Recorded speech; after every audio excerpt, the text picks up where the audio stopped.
NCIB times ಮೀಡಿಯಾಗೆ ಸ್ವಾಗತ. ನಾನು ದರ್ಶನ್ ಹುಣಸೂರು. 16 ವರ್ಷದ ಒಳಗಿನ ಮಕ್ಕಳು ಸಾಮಾಜಿಕ ಜಾಲತಾಣವನ್ನು ಬಳಸುವಂತಿಲ್ಲ.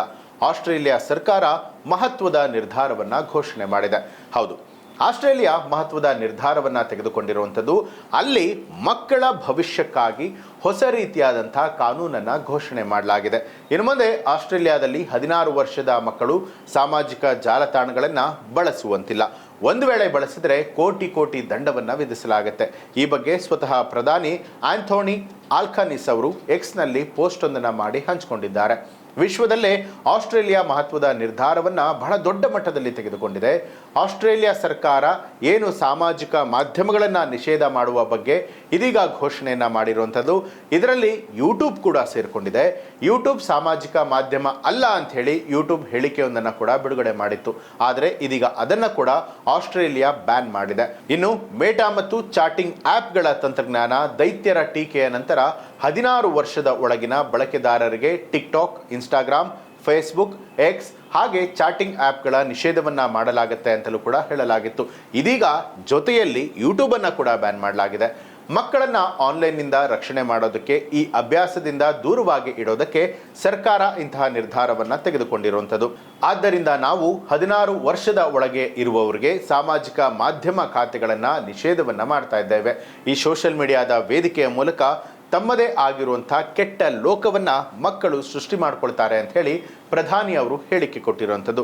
ಇನ್ನು ನಿರ್ಧಾರ ತೆಗೆದುಕೊಳ್ಳುವ ಮೊದಲು ಕೆಲವೊಂದು ವಿಚಾರಗಳನ್ನು ಪ್ರಧಾನಿ ಆಂಥೋನಿ ಆಲ್ಬನೀಸ್ ಅವರು ಪ್ರಸ್ತಾಪ ಕೂಡ ಮಾಡಿದರು. ಈ ಸಾಮಾಜಿಕ ಜಾಲತಾಣದ ಅಭ್ಯಾಸದಿಂದಾಗಿ 3 ಯುವ ಹದಿಹರೆಯದವರು ಪ್ರಾಣವನ್ನು ಕೂಡ ಕಳೆದುಕೊಂಡಿದ್ರು. ಇನ್ನು ಈ ಕಾನೂನನ್ನು ತಿಂಗಳ ಕೊನೆಯಲ್ಲಿ ಜಾರಿಗೆ ಬರುವಂತೆ ಆದೇಶವನ್ನು ಕೊಡಲಾಗ್ತಾ ಇದೆ. ತಂತ್ರಜ್ಞಾನ ಕಂಪನಿಗಳು ಅಪ್ರಾಪ್ತ ವಯಸ್ಕ ಖಾತೆಗಳನ್ನು ನಿಷ್ಕ್ರಿಯಗೊಳಿಸಬೇಕು, ಹೊಸ ಖಾತೆಗಳನ್ನು ರಚಿಸುವಂಥದ್ದನ್ನು ತಡಿಬೇಕು, ಜೊತೆಗೆ ಯಾವುದೇ ಪರಿಹಾರೋಪಾಯಗಳನ್ನು ಸರಿಪಡಿಸುವಂಥದ್ದು ಈ ತಕ್ಷಣದಿಂದಲೇ ಮಾಡಬೇಕಾಗತ್ತೆ.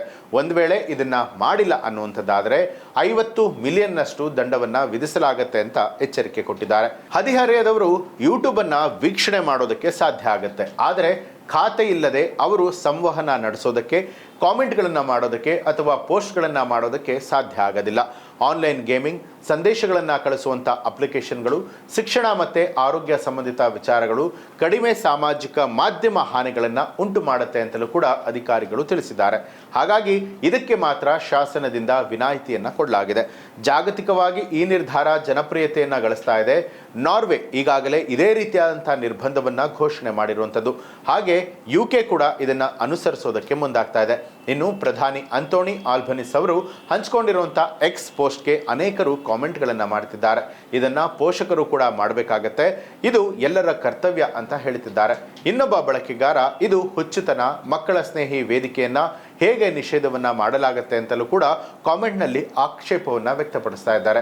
ಈ ಬಗ್ಗೆ ನಿಮಗೆ ಏನು ಅನಿಸುತ್ತೆ ಅನ್ನೋದನ್ನು ವೈಯಕ್ತಿಕವಾಗಿ ನೀವು ಕೂಡ ನಮಗೆ ಕಮೆಂಟ್ ಮಾಡಿ ತಿಳಿಸಬಹುದು. ಹಾಗೆ ನೀವಿನ್ನೂ ಕೂಡ ನಮ್ಮ ಚಾನಲನ್ನು ಸಬ್ಸ್ಕ್ರೈಬ್ ಮಾಡಿಲ್ಲ ಅನ್ನುವಂಥದ್ದಾದರೆ ಈಗಲೇ ಸಬ್ಸ್ಕ್ರೈಬ್ ಮಾಡಿ ಬೆಲ್ ಐಕಾನ್ ಒತ್ತಿ.